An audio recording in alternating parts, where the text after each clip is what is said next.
please welcome to the Studio A stage our friend Scott Cossu and Holly Reeves.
Thank you so kindly. Appreciate you being with us tonight. This is a special night for us because Holly and I have only played a couple times since the pandemic, so I never thought I would say that the recording that was just released that Deb Ensel was talking about, called Memories of Water and Light, came out in January of 2020, but it's new again. And the piece that we just started off with is called Wedding Lanterns, which is the first track of that recording. And I wrote that for my daughter's wedding, and she's really proud of it. So the second piece we're going to perform is a very colorful composition. It's the title cut. It's called Memories of Water and Light. And the reason it's special to me is because when I was a teenager, I was really focused on playing a lot of music by Chopin. I was classically trained, but I was equally influenced by Pink Floyd at the time. So I was playing in rock and roll bands, studying classical music, and Memories of Water and Light is kind of like, for me, it's like if Chopin was born 125 years later and he was the keyboard player for Pink Floyd.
Thank you very, very kindly. It's appreciated. I was doing an interview with this radio station in Alaska, and the interviewer was Michael Hedges, and I were doing the interview together, and he was saying, Scott, Michael, we really appreciate your music. We have 5 DJs here, and they've got you in 5 different categories. Could you help us narrow it down? And I told him what I just told you. I said, well, I was equally influenced by Chopin and Pink Floyd. And he looked at me, he said, that doesn't help us. So Michael said, well, you know, when all else fails, just put us in the heavy mental category. So if anybody asks you what you heard tonight, just say, we're just upgrading our heavy mental style. The next piece we're going to do for you is called Sweet Pea Lullaby, which is from the recording Safe in Your Arms. And this is for a sweet little granddaughter who loves, she's on the cover of the front of the recording. Her name is Piper, and this is for her, Sweet Pea Lullaby.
Thank you so kindly. Holly and I, when we first started playing together, we had such a wonderful time because I've had cello on almost every single recording since my career started, and she is one of the few people who knows how to, because she's the first chair cellist of the symphony orchestra, she's very, very well adept at dealing with the classical world, which I can also do that, but I don't do it that much anymore. But classical musicians have this ability to look right into your soul and go, that's not correct. But they don't say it, they just give you this look. So I learned quickly how to turn my head. The next two pieces are an example of my classical training. The piece called Shepherd's Song, which is originally recorded on a recording called Reunion on Windham Hill Records. But then this piece got used in a major soundtrack for a movie called The Chocolate War. And so I was getting all these different emails from all over asking how they could get it. And I said, I'm bidding on it. Windham Hill got sold to RCA. I'll let you know when I get one. Then I had one day I said, wait a minute, I'm the composer. I can re-record this. So it has a new life. It's on the recording Tides Between Us. And then we're going to go from that piece into one that really features my love of Barrel House and Boogie Woogie. It's called Market Boogaloo, which is from the same recording.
Holly Reeves on the cello.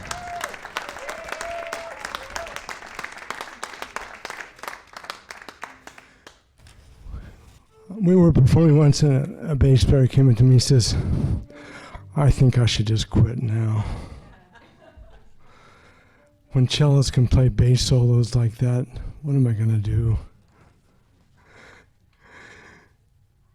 This next piece is by far the most popular piece I've ever recorded, mostly because of social media. But you know that little box called Alexa? I have my own little station called the Scott Cossu Pandora Radio, and Gwen Lace gets played very consistently. It's used on many, many samplers of Windham Hill. And Holly's the first cellist I've worked with who can actually play the Eugene Friesen written out cello section that starts the piece. And I'm very proud to introduce Holly playing the cello intro into Gwen Lace.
Take a bow, Holly Reeves.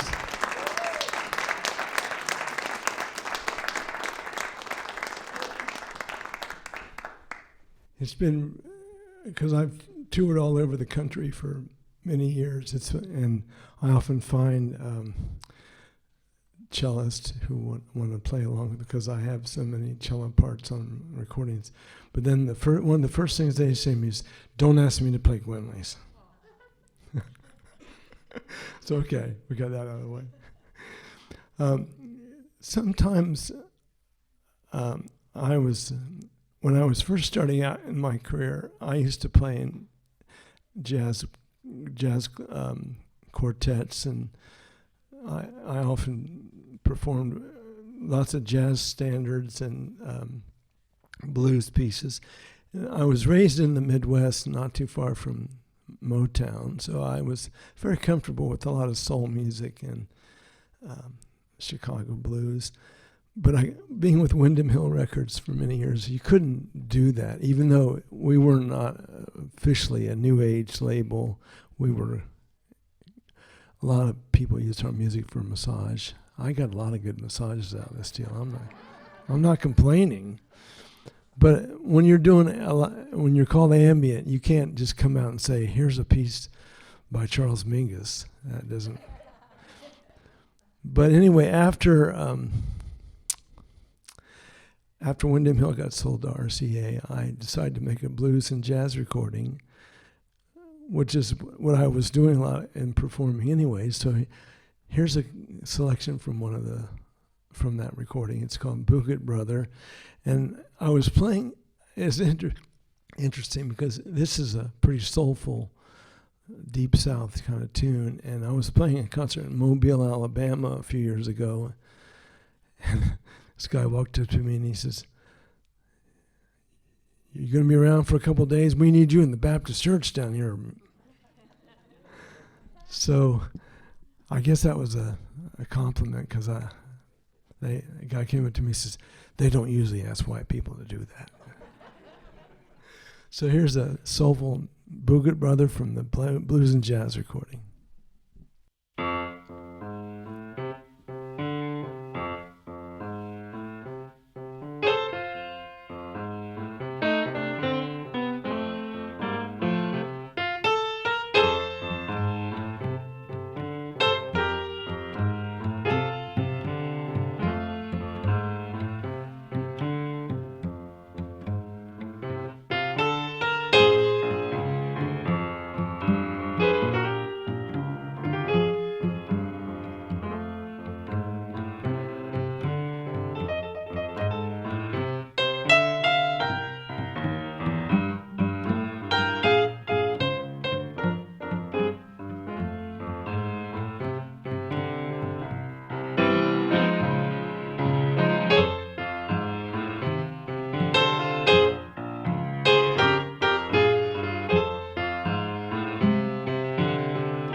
Thank you so kindly.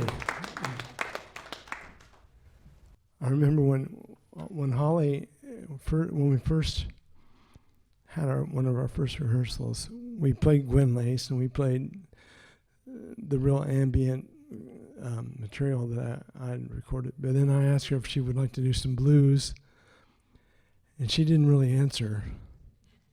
She kind of looked down. I said, well, I could try it. She plays the blues.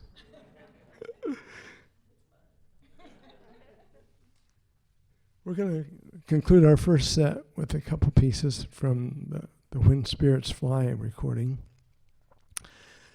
The first of the medley is a tune called Wolfhaven, which I composed for a soundtrack for a video of Wolfhaven.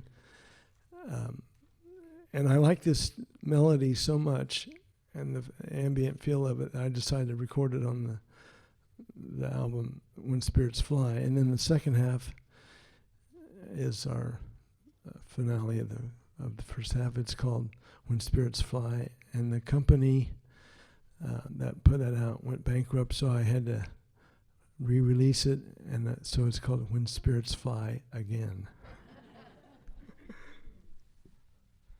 And then at intermission, there's some recordings, and I also have a DVD with the artwork of Art Wolf and my music accompanying it. And there's lots of other great stuff. Before I forget, I'm going to ask again, but please give another huge thanks to TCMedia for such an incredible presentation.